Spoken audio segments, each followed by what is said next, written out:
Hatuna sababu ya kuiharibu nchi yetu kwa mtu mmoja mwenye kiu na shauku ya madaraka. Mtu anataka ubunge, anataka awe rais yeye tu, alafu sisi tupigane, tuumizane, watu waumie kwa sababu tu yeye anataka kuwa rais, kwa sababu yeye tu anataka kuwa mbunge. Hakuna utaratibu wa hivyo. Nchi hii ni ya kidemokrasia, itafata taratibu zote zilizopo kwa mujibu wa katiba yetu. Nchi hii italinda haki za binadamu na itampa kila mtu nafasi, kwa sababu Tanzania ni ya kwetu sisi sote. Hakuna mtu mmoja atakayetoka atasema mimi ndio Tanzania. Hayupo. Tanzania ni ya kwetu sisi sote.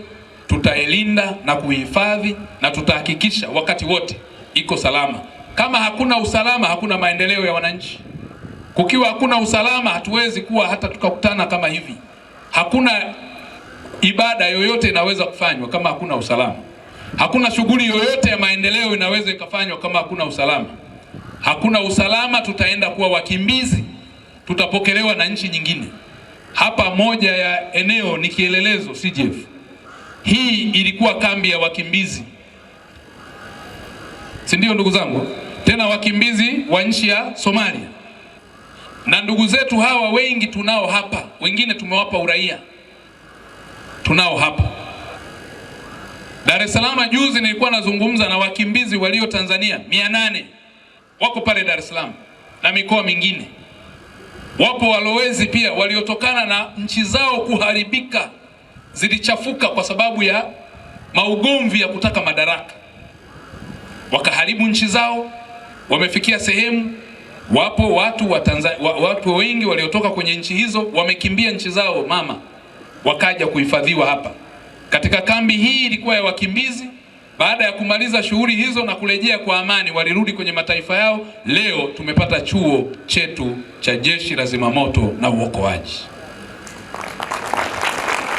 Mwezi uliopita kama sikosei, nilikuwa Kigoma, kambi ya Nduta, nayo ilikuwa kambi ya wakimbizi.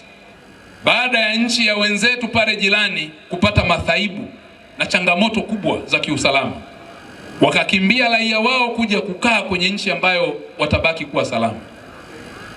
Sasa leo unavyozungumza tumeifunga ile kambi na tunatarajia kwenye lile eneo Mheshimiwa Rais na Amiri Jeshi Mkuu wa Vyombo vya Ulinzi na Usalama ataamua nini kikafanyike pale kama shughuli ya serikali. Lakini vivyo hivyo zipo kambi nyingine mpaka ninavyozungumza wapo wakimbizi zaidi ya 155,811 tunao Tanzania hapa.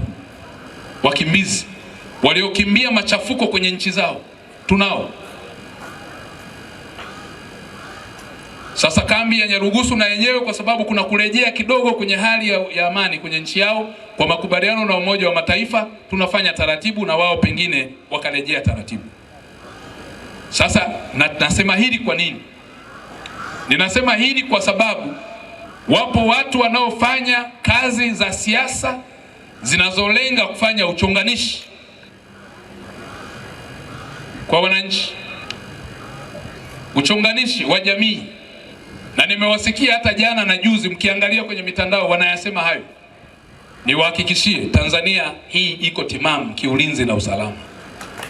Niwahakikishie Watanzania wote waendelee na shughuli zao za biashara.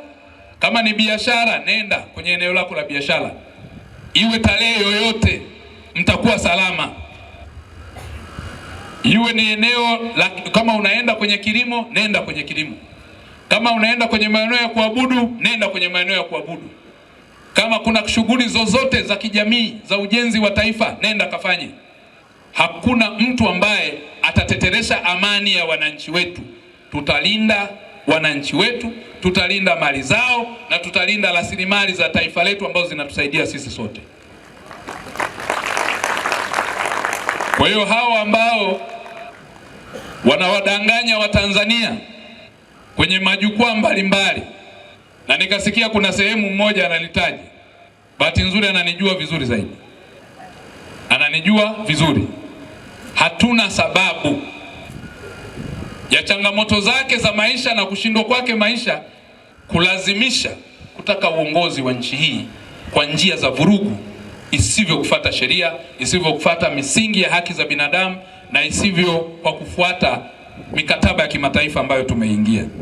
Kwa hiyo ndugu zangu, niwaambie na kuwasihi, na nilitoa namba yangu, ipo namba binafsi ambayo kama kuna sehemu yoyote kwa nchi hii kuna changamoto za kiusalama, tupate taarifa hiyo, na mimi nitatumia utaratibu ule ule wa vyombo vyetu vya ulinzi na usalama ili tuwapate wahalifu ambao wanataka kutuharibia miundombinu ya nchi yetu, wanaotaka kuharibu rasilimali za nchi yetu, wanaotaka kuvunja amani na usalama wa taifa letu, ambao wanataka kuwafanya wananchi washindwe kufanya shughuli zao, wanaotaka wananchi wawe wakimbizi, wanaotaka wananchi washindwe kusomesha watoto wao, wanaotaka wananchi wakimbie nyumba